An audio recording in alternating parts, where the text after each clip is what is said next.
आज की film Prometheus series की सबसे रोमांचक फिल्म होने वाली है। अगर आपने इस सीरीज के पिछले भाग नहीं देखे हैं तो पहले उन्हें देखिए, लिंक आपको डिस्क्रिप्शन में मिल जाएंगे। आपको काफी मजा आएगा। आइए अब देखते हैं एलियन वर्सेस प्रेडेटर।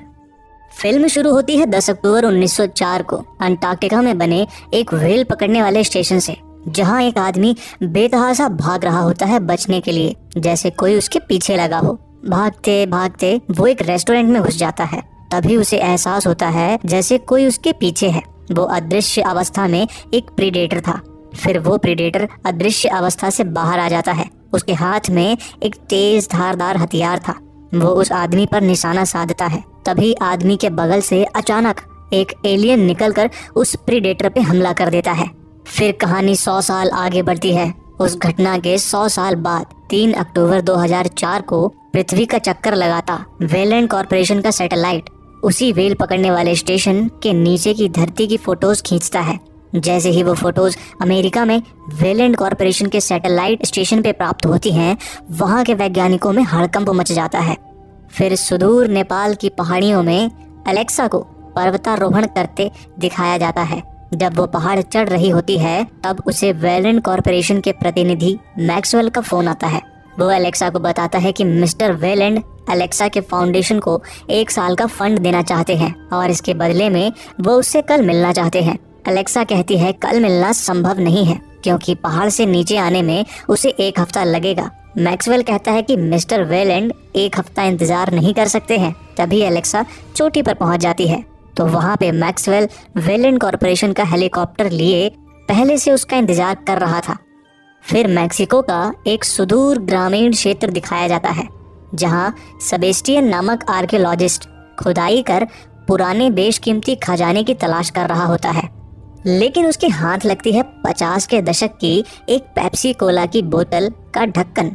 उसके प्रोजेक्ट में पैसा लगाने वाले उसके प्रोजेक्ट से हाथ खींच लेते हैं। तभी वहां मैक्सवेल पहुंच जाता है। वो कहता है कि मिस्टर वेलेंट उसके प्रोजेक्ट में पैसा लगाने को तैयार हैं। बदले में वो उससे मिलना चाहते हैं। दरअसल मिस्टर वेलेंट के निर्देश पे मैक्सवेल दुनिया भर से विशेषज्ञों की एक टीम बनाने में जुटा हुआ था।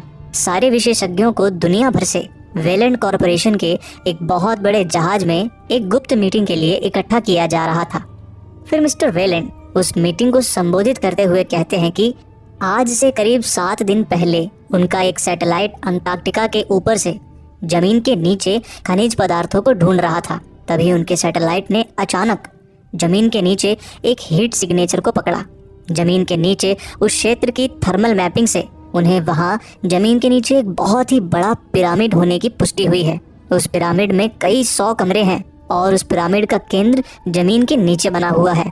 और आश्चर्य की बात तो ये है कि इस पिरामिड का कुछ हिस्सा इजिप्शियन पिरामिड की तरह है, तो कुछ कंबोडियन पिरामिड की तरह और कुछ एज़टेक पिरामिड की तरह है। सेबेस्टियन पिरामिड की फोटो देखकर मिस्टर वेलेंट की इजिप्शियन, कंबोडियन और एज़टेक पद्धति वाली बात की पुष्टि करता है। वो ये भी कहता है कि हो सकता है पृथ्वी पे ये पहली सभ्यता द्वारा बनाया जाने वाला पहला पिरामिड हो। पुराने मैप के अनुसार कई हजार साल पहले अंटार्कटिका पे बर्फ नहीं हुआ करती थी, इसलिए ये संभव था।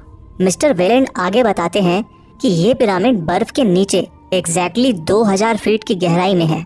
उनकी टीम बर्फ के नीचे जमीन में 2000 फीट 1 हफ्ते में खोदने का आश्वासन देती है।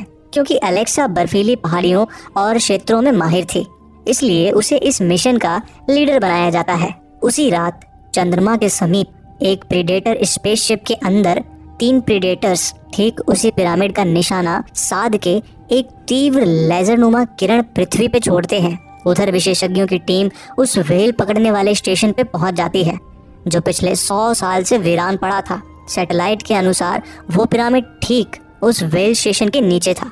फिर वे लोग व्हेल स्टेशन पे ही अपना बेस कैंप बना लेते हैं। वहाँ व्हेल की हड्डियों का ढांचा पड़ा था। एलेक्सा सेबेस्टियन को बताती है सन 1904 की एक रात अचानक ही उस व्हेल स्टेशन से सारे इंसान गायब हो गए थे। तभी से वो व्हेल स्टेशन वीरान पड़ा था। फिर घूमते हुए सेबेस्टियन को वहाँ एक जगह बर्फ में एक गहरा टनल नजर आता है। ड्रिलिंग टीम उस टनल का सर्वे करके बताती है कि वो टनल 2000 फीट नीचे सीधे पिरामिड तक जा रही थी। पर ताज्जुब की बात ये थी कि 24 घंटे पहले तक